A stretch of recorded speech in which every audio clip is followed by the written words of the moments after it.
Human Nature, a journey in search of a peaceful and prosperous society with human nature as a guide. Led by your host, Adam Heyman. Hello and welcome to Human Nature. With me, as usual, is my partner Tyrone, the porcupine hobo. Hey, Tyrone. Hey, what's up, Adam? Everything is good and great. I wanted to let the viewers know that I also, on Substack, that you can access going to heymannature.com or heymannature.substack.com. They both go to the same place. I write an article Monday through Friday that I don't know. I think it's pretty gosh darn interesting and provocative. And I thought it might be cool to do some shows on the Human Nature YouTube about those articles. What do you think? Yeah, I think that sounds great. Not to blow too much smoke up here, you know what, but I love your newsletter. I think it's how can I say this? I think it's on par with something like what Tom Woods puts out. I mean, I think it's really interesting. Oftentimes I'm reading through it and it makes me think about some things. So I find it a very part of my morning office ritual when I'm sitting thinking about certain things. Well, thank you so much, Tyrone. It is designed to be a fairly quick read. A lot of Substack articles are long, and I know these days people's time is precious. I keep these short. I keep them punchy. I almost always introduce some concept that isn't what you're going to hear pretty much anywhere else. I don't necessarily think they're up to Tom Woods' levels. I'm sure he'll smack me upside the head if he sees this, but I am proud of him. And you can sign up again at that Substack for free and get those. And we are also putting bonus content of this show behind the very low paywall at Substack, $5 a month, I think, with a slight discount if you go on annually. And we're going to put some shows from this behind that paywall. And also, as I've announced before when I was interviewing the great Bob Murphy, that we're doing bonus interview segments of all of the guests on this show and putting those behind the wall at Substack also. So I really hope you check that out. I'm very proud of those articles, and I'm going to keep cranking those out until the muse abandons me. Yeah, and I'll just say, if you have the Substack app on your phone, you can just find us at Heyman Nature or just search Heyman Nature on the app as well. You should be able to find us. And yeah, signing up for the newsletter is free.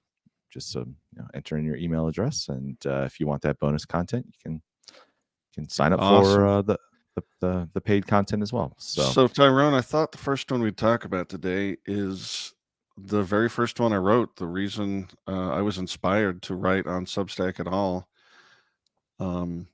It is a story of one of the local businesses here in Las Vegas that got just smashed by the COVID lockdowns. And they were such a beautiful little business that I thought I needed to tell their story. I believe I called that article "The Demise of the Country Cafe." Well, let me pull it up. Let me pull that article up. Yeah. Invisible Crime, The Demise of Country Cafe. I assume you read it, Tyrone? Yep, sure did. So yeah, the basic story is that my favorite little breakfast joint just down the road was a mom and pop shop, and they make great food. Nice atmosphere that you get from a small owner operated business. But what really stood out about this place is they were clearly, without advertising it or making a big show of it, they were clearly having a policy of hiring people that were just coming off of some kind of problem, maybe drugs, maybe prison, clearly something. And you got to see these people blossom under gainful employment, regain their confidence, make something of themselves, put themselves together, and then move on. And it was just a beautiful thing to see.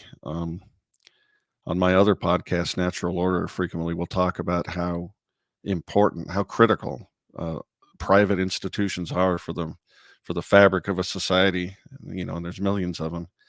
And this was one. And when the lockdown mandates came, this place was just, they couldn't take it. They shuttered, and it was just a crime. And it makes you wonder not only the devastation that happens to this small family-owned business, but what about all those people who were being nurtured, supported, uh, again, building themselves up from where they were into something productive, something healthy, and that lifeline is just snapped. It's just obliterated.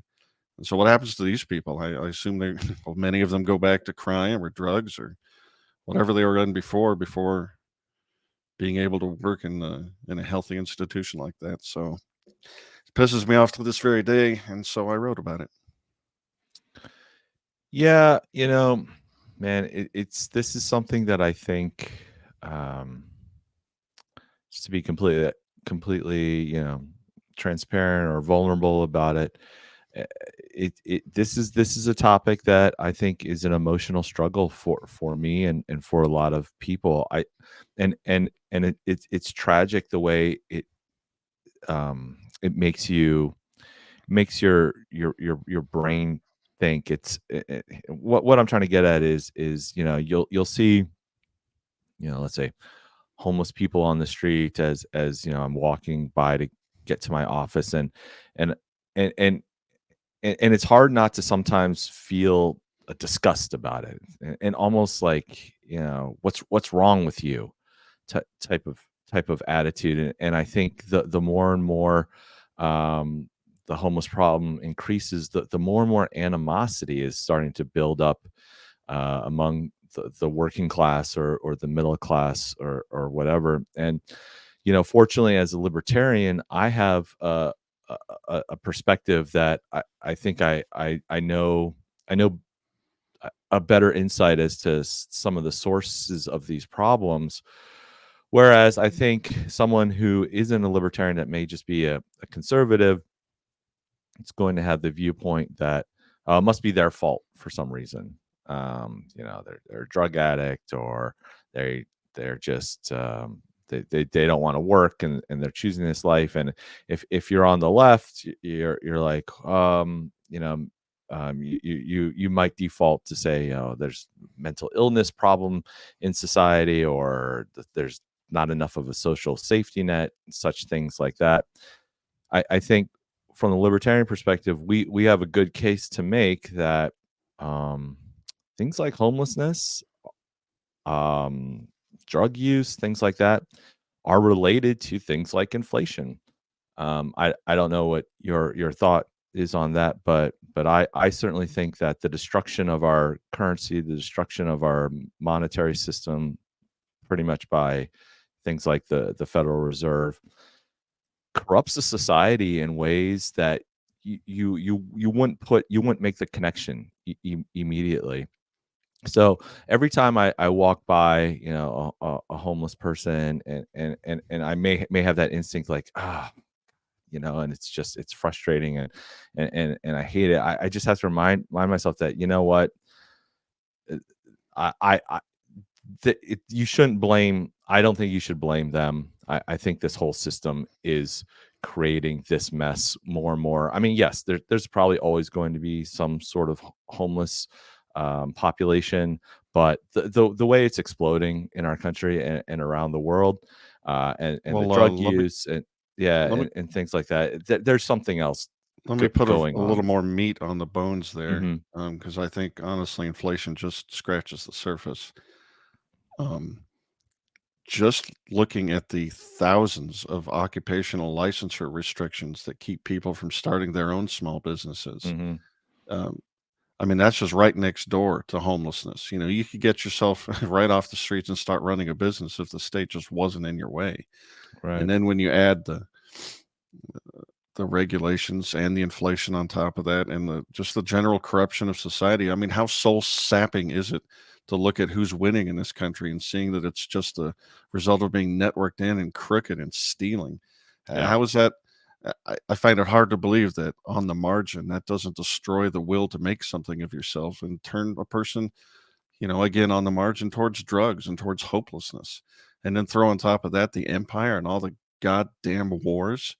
Yeah, obviously there's a huge negative effect on the culture of this society that is directly laid at the feet of our overlords. And I think, yeah, it does need to be pointed out. But to your point, I mean, even if there's obviously free will and these people make choices, and but does that mean we're not, we shouldn't feel sorry for people just because they contributed to their own demise? There's obviously an element of that too. But again, what was so beautiful about the people at Rand Country Cafe is they weren't just bitching about it. They weren't just voting. They weren't demanding that there be another law. They stepped in and said, the thing that is the cure for that malaise is purpose and a helping hand that's not dripping with contempt.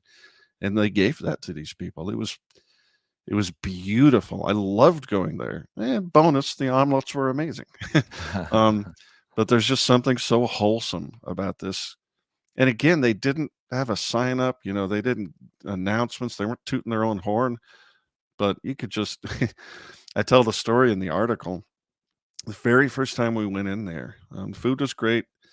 Waitress was middle aged, real sweet lady, totally competent. And the busboy was a nervous wreck. He was early to mid 30s, it looked like, but he was nervous. He was trying to do his job, but he was clumsy. He was unsure of himself. He didn't know what he was doing. And everything was fine. It didn't hurt the quality of the service at all. But you could tell there was something wrong with this guy. He was sunken eyes, stooped over. Less than a year later, and we've gone to this place dozens of times in the interim. Less than a year later, we walk in, and this guy is our waiter.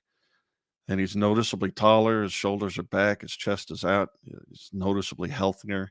He's got a gleam in his eye. He's almost cocky. This guy, smiling, chatty. And what made that difference? What helped him make that transformation? It wasn't a government program. It was the private sphere. And we would do well to remember that, because government programs don't last. They don't stick. They're ways to steal money and feather the nests of bureaucrats who run fiefdoms. What does help people is the genuine private human connection from purpose and work. If I want to get all puritanical and like your grandpa, work. I mean, work and purpose makes people feel like they're worth something. Yeah, I mean, again, kind of goes back to you can make a statement like that just blanket. And I think most people would nod their head and agree with that. That there's something. We talk a lot about human nature on this episode, so I think I would agree that there's something built into us, and I hate to use that word "built," but you know what I mean. I know what you mean. That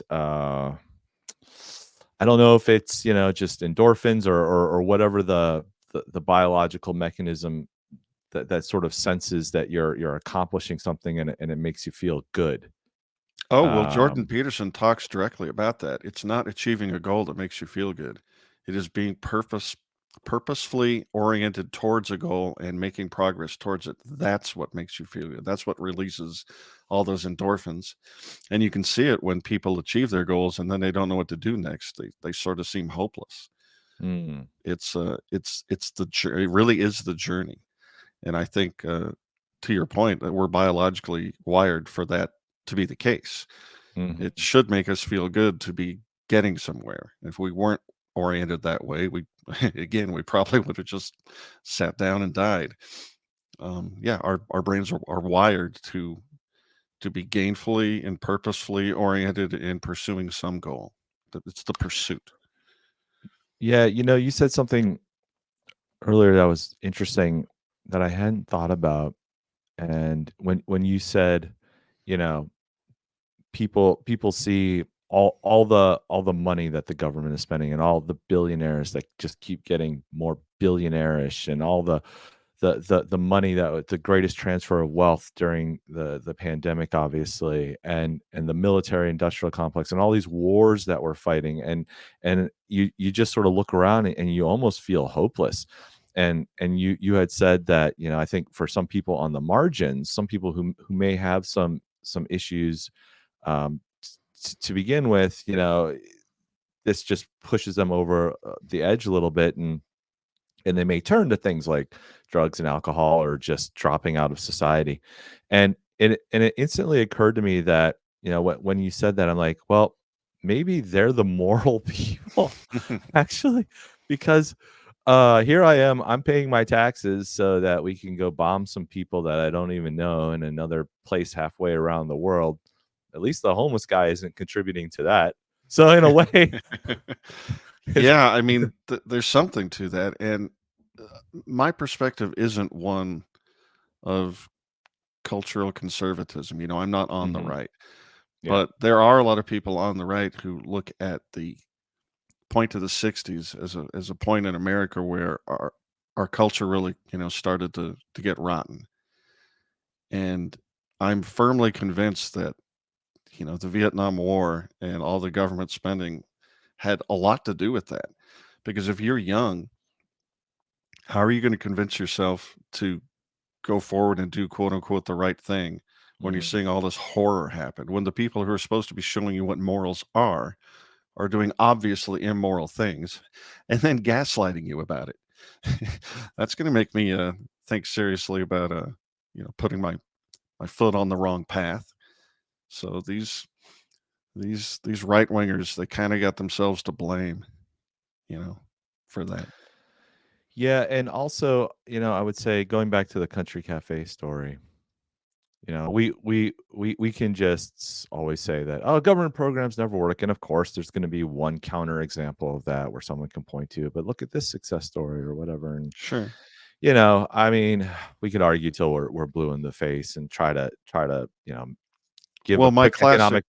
Yeah. my classic response to that is, well, yeah, I hope we get something Right. for all those trillions Right. thrown at the wall. Right. The Right. argument is those dollars are obviously less effectively used than if they were Yeah. spent voluntarily rather than being stolen and Yeah. piped through this crony mechanism called our federal, state, and local governments. So yeah, of course Right. you can have some success story. There is actually a road out there. It's just crappy. Yeah. Well, I mean, it goes back to, Bastiat's seen versus unseen. Um, Absolutely. and that's it's just to this day, it's one of the hardest economic things to try to explain to other people. I mean, it's so simple, but it's sometimes so hard to just convince people of it. Oh, you're I don't know. absolutely right. And Tyrone, I want to keep these relatively short on these Sure. little recap episodes, but there is one other objection I wanted to address. Okay. Some people look at that situation and they go, well, the government was offering these free loans, to companies. There's no reason this family operated business should have gone out of business. They should have done the right thing. There was a program in place to help them. And I would just point out that the types of people who are adept at getting their snouts in the government trough for programs like this are criminals and cronies. And honest, hardworking business people are usually the ones that get left out in the cold. There's a whole bunch of waste and fraud in that program, and all the big companies got their share, and a whole lot of small businesses just weren't able to navigate the Byzantine labyrinth that you have to go through to get your hands on that money. So I don't even want to hear that crap. Yeah. These people didn't get abused. There wasn't anything wrong with them. They didn't go out of business. It wasn't their fault.